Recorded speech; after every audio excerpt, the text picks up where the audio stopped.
तुम्ही म्हणता ती गोष्ट खरी आहे की या स्थानिक स्वराज्य विधान परिषदेच्या निवडणुकीचा जर तुम्ही एकंदरीत मतदानांचा आढावा घेतला तर इथं शिवसेनेचं निर्व्याध वर्चस्व आहे आणि हेच वर्चस्व शिवसेना शिंदे गटाला अडचणीचं ठरलेलं आहे. कारण भाजपा नाना तऱ्हेचा प्रयत्न करून कोकणामध्ये वाढू शकत नाही हे भाजपाच्या नेतृत्वाच्या लक्षात आलेलं आहे. अनेक नावानं मोठमोठी असलेली माणसं त्यांनी घेतली, अनेक प्रकारचे प्रयोग करून बघितले, परंतु कोकणामध्ये शिवसेनेकडे लोकांचा ओढा जास्त आहे, भाजपाकडे नाही.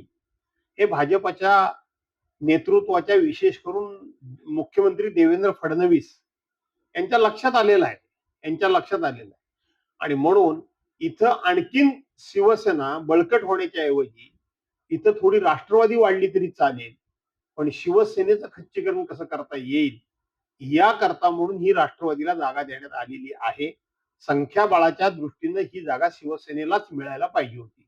राजापूर मधला जो जामण्याचा धरणग्रस्त प्रकल्प आहे, गेले 6 दिवस लोक त्या रस्त्यावरती भर उन्हामध्ये उपोषणाला साखळी उपोषणाला बसलेले आहेत. लोकांची मागणी आहे की आधी पुनर्वसन करा आणि नंतरच धरण करा. पण सरकारी धोरण आणि नियमच असा आहे की आधी पुनर्वसन मग धरण. पण काल कोकण पदवीधर मत आपल्या कोकण स्थानिक स्वराज्य संस्था मतदान निवडणुकीचे उमेदवाराकरता सगळ्या पक्षाचे दिग्गज नेते आले होते. त्यातल्या एकालाही असं वाटलं नाही की राजापूरला ही लोक रस्त्यावर उपोषणाला बसलेत, उन्हातानात त्यांना जाऊन भेटावं असं अजिबात वाटलेलं नाही. याचा विचार कोकणातल्या लोकांनी आता करण्याची गरज आहे. कोकणातल्या लोकांनी करण्याची गरज आहे. तटकरे आले होते, नितेश राणे आले होते, परत भाजपाचे बाकीचे लोक आले होते, उदय सामंत ही असतातच या सगळ्या भानगडीमध्ये. योगेश कदम नाराज आहेत अशी बातमी आहे, ते आलेले नव्हते काल फॉर्म भरला. दुसरे मंत्री भरत गोगावले आलेले नव्हते, आमदार महेंद्र दळवी आलेले नव्हते. ते नाराज असल्यामुळे येऊ शकले नाहीत, पण जे आले होते त्यांनी तरी कमीत कमी त्या उपोषणकर्त्यांची भेट घेऊन सौजन्य दाखवायला हवं होतं. एकंदर जर तिथली परिस्थिती बघितली तर 2008 ला धरणाचं ती धरणग्रस्त म्हणून जागा आहे. त्याच्यानंतर 2023 ला ती घरं बांधली गेलेली आहेत त्या ठिकाणी. तरी ती बाधित म्हणून ते आहेत. सरकारी नियम काय की 23 नंतरची जी घरं आहे ती नवीन घरं बाधित ह्याच्यामध्ये धरली जात नाही. तरी पण ती सरकारी घेतली आहे. असं आहे की आता तिथली वस्तुस्थिती पूर्णपणे काय मला माहित नाही, परंतु आता लोकांच्या कुठल्याही तक्रारीकडे आणि लोकांच्या अडचणीकडे लक्ष देण्याची गरज सत्ताधारी पक्षाला बिलकुल वाटत नाही. कारण दिवसागणिक सत्ताधारी पक्ष हा सगळ्या बाजूनं इतका मजबूत होत चाललाय, त्यामुळे कोणाही विरोधकाची दखल घेण्याची त्यांना आवश्यकता वाटत नाही. रत्नागिरीमध्ये विधान परिषदेच्या निवडणुकीसाठी अनेक शेतकऱ्यांचा फॉर्म भरला गेला, मोठं शक्ती प्रदर्शन केलं, सगळे आमदार मंत्री वगैरे होते. मात्र कदम कुटुंब यांची म्हणजे योगेश कदम असतील किंवा रामदास कदम असतील हे तिथे कुठे दिसलेलं नाहीये. भरत गोगावले सुद्धा दिसलेलं नाहीये. मी सांगतो तुम्हाला की सगळं काय अलबेल नाहीये.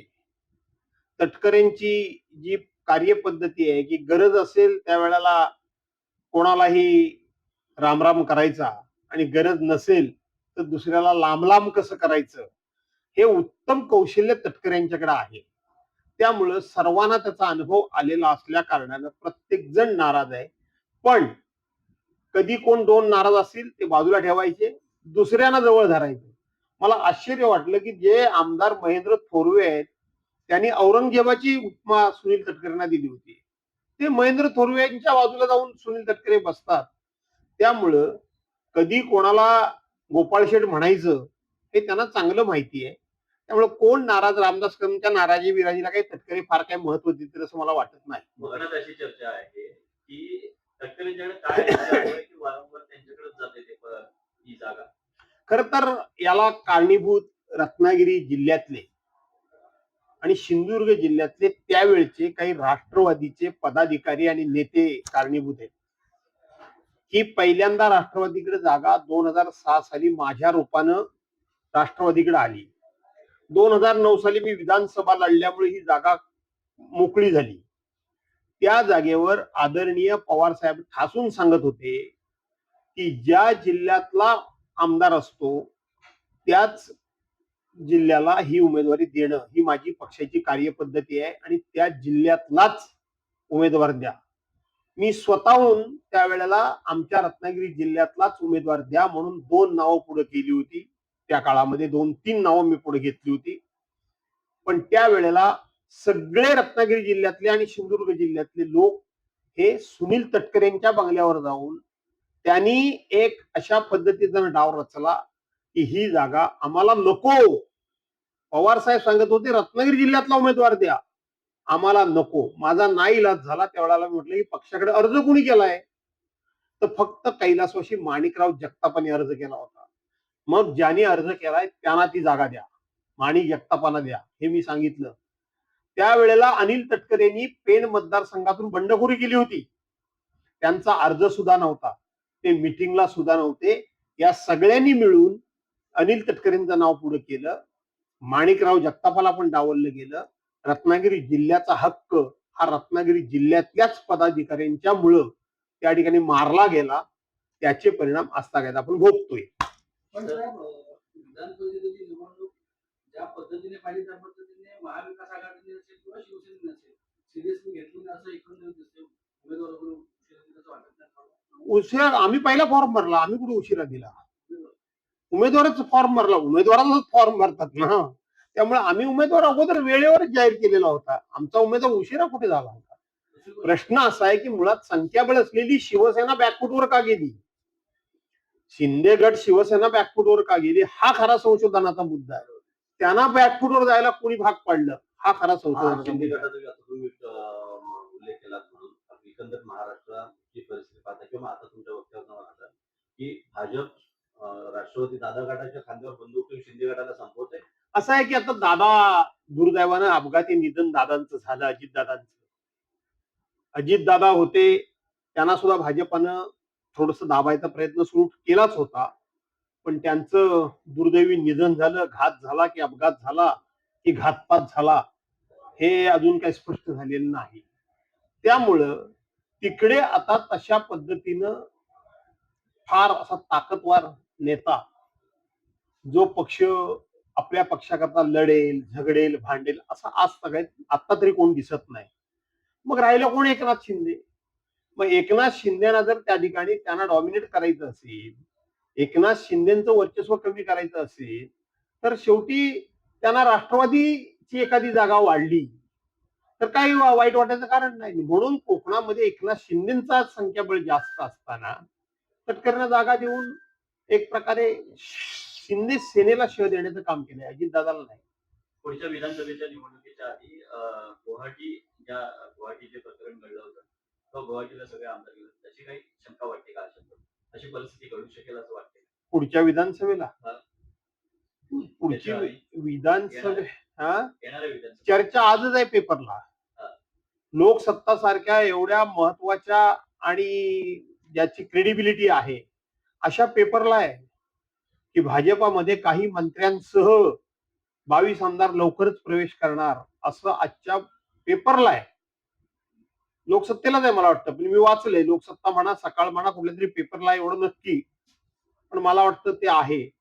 आणि म्हणून ही हालचाली निवडणुकी बरीच लांब आहे. त्याच्या अगोदर काय घडलं नाही म्हणजे झालं. शेवटचा प्रश्न अब्दुल सत्तार यांचं कालचं वाक्य बघितलं की त्यांनी भाजपबद्दल नाराजी व्यक्त केली आहे. त्याचबरोबर आज सकाळी संजय राऊत असेल किंवा आपले दानवे असेल त्या दोघांनीही दोन्ही शिवसेना एकत्र यायला हव्या अशा स्वरूपाचं एक वक्तव्य येत आहे. हे तुम्ही नेता म्हणून तुम्हाला काय वाटतं? हे कसं आहे, ही वक्तव्य त्यांनी केली नाही केली, कुठल्या अधिकारात केली मला माहित नाही. परंतु अशा प्रकारच्या चर्चा ह्या जाहीर करता येत नाहीत. अशा प्रकारच्या चर्चा ह्या माध्यमांसमोर करणं हे माझ्यासारख्या कार्यकर्त्याला योग्य वाटत नाही. या संदर्भातला जो काही निर्णय आहे तो आमचे पक्षप्रमुख उद्धव बाळासाहेब ठाकरेच घेऊ शकतात. आणि तिकडे जर तसा प्रस्ताव असेल तर एकनाथराव शिंदे घेऊ शकतात. त्यामुळं या जर तर ह्या प्रश्नावर आजच्या घडीला मी कुठलीही प्रतिक्रिया व्यक्त करू इच्छित नाही. उद्धव बाळासाहेब ठाकरे सरळ सरळ ही जागा शिवसेनेचीच होती, शिवसेनेचीच आहे आणि शिवसेनेलाच मिळायला पाहिजे होती. परंतु तटकरेंचं काय बाबा जादूटोना त्यांच्याकडे आहे, कुठली भानामती त्यांच्याकडे आहे हे कळायला काय मार्ग नाही. सगळ्यात जास्त कमी ज्या पक्षाची मतं त्या पक्षाला ही जागा मिळाली आणि टोकाचे विरोध करणारे लोक हे सुद्धा त्याचं समर्थन करतात.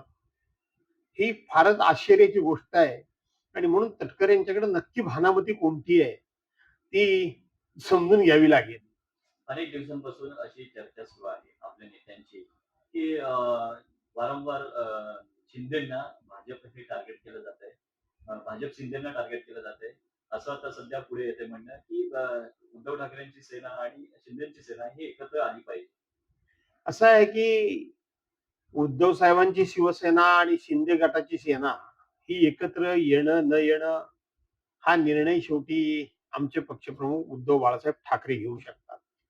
पण एक गोष्ट मात्र खरी आहे की भाजपा ही आता एकनाथ शिंदे त्यांना अडचण झालेली आहे.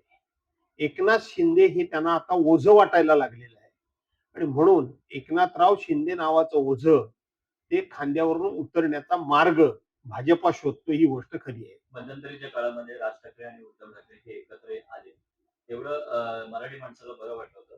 तर तिथून पुढे असं वाटलं होतं की राजकारणाची समीकरणं बदलतील पण तसं काही शक्य नाही झालेलं आहे. नाही तर राजकारणाची समीकरणं काय बदलणार? मुंबई महानगरपालिकेची निवडणूक त्यांनी एकत्र लढली. ठाणे असतील, नाशिक असतील, या शिवसेना आणि सेना म्हणजे नवनिर्माण सेना ही निवडणुका दोन्ही एकत्र लढले. शेवटी हे स्वतंत्र पक्ष आहेत. अन्य वेळेला दोघे एकत्र असणं नसणं हे त्या परिस्थितीवर अवलंबून राहतं.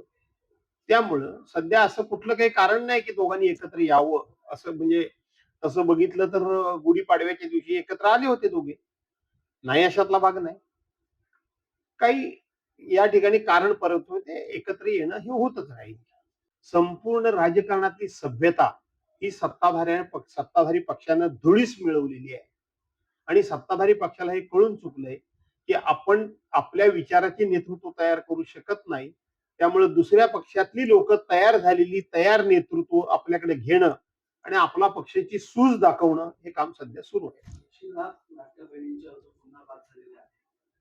त्याच्यावरून आता पुन्हा एकदा राजकीय वादंग आता आणि ज्यांना ज्यांना गेलेले आहेत पैसे काही चुकीचे त्यांची रिकव्हरी सुद्धा सुरू आहे. असं आहे की 80 लाख लोकांची मतं त्यावेळेला या लोकांनी घेतली आणि त्या मतदारांजवळचा विश्वासघात करण्याचं काम या सरकारने केलं. 80 लाख लोकांची लाडक्या बहिणींची नावं आता कमी केली जात आहेत. त्या 80 लाख लोकांच्या बरोबर त्यांच्या कुटुंबातली काही माणसं अवलंबून राहणार आहेत.